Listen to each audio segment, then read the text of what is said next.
Yo, what's up, brothers and sisters? So today I want to talk about how to manifest your dream life, no? Are you stuck in the matrix? Are you blocking yourself, preventing yourself from reaching higher goals? Because, we're in physical reality by we need to face the facts of physical reality by of our earnings, of our how we live, how to survive, no? Because we always think about how to survive, but thanks to the abundance right now, bro, we have the abundance to manifest faster with the internet, with the people, with the communication. It's easier now, right, compared to before, where it's all about just farming, right?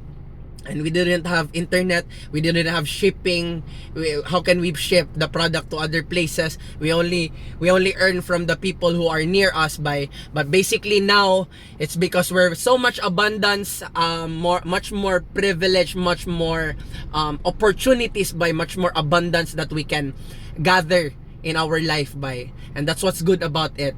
So what I want to share to you is how I did it, and what was my inner mindset to do it, and also my physical actions. Because basically, without just the action itself, we could not manifest our desires, our dream life, just by taking action. I mean, you can, but it could not be much more specific. So what we need to do is our inner mindset first. That's where it comes from. Our manifestation comes from our inner mindset, our state of being, on how we dream of our life. So all of this I've manifested now. It's basically just a dream before, what I was wanting to manifest in my life, no? Like, for example, this becoming a content creator, becoming a vlogger, becoming well known in all over my country.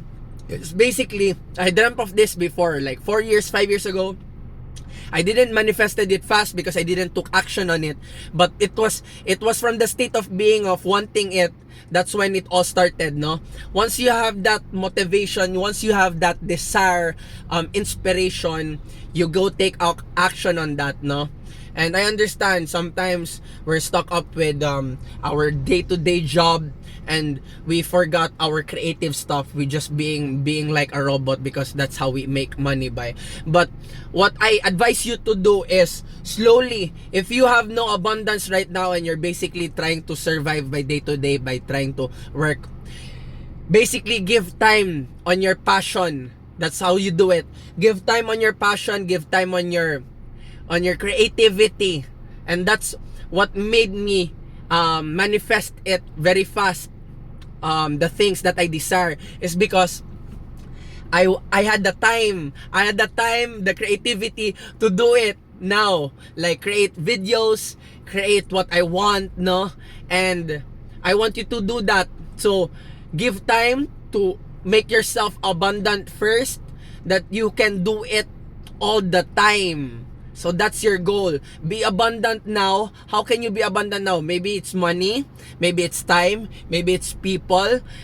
Basically for me, I had the abundance of money, a little bit, just enough that I can do what I like to do. And then basically, I go out in the street, create videos, create content, until I became this popular, no? So that's how you do it, by make abundance now on how you can have freedom to create what you really desire, and slowly build on it until it becomes your reality. That's it. To think about it, why do I need to make long form if the answer is just that? It's just that dreaming and then taking action, and then you will manifest. No? It's all about being confident on what you do, and part of it, being confident, is doing it all the time, creating what you desire. So I highly advise you to take action now on slowly on things that you really desire. Maybe you want to be an artist, you want to be a creator, you want to be a vlogger, what else you desire, you slowly do it now. and you will manifest it soon. And I tell you, by this is not just by ego driven. It's not about anything about just ego stuff. This is for you. This is for your soul. This is for your heart.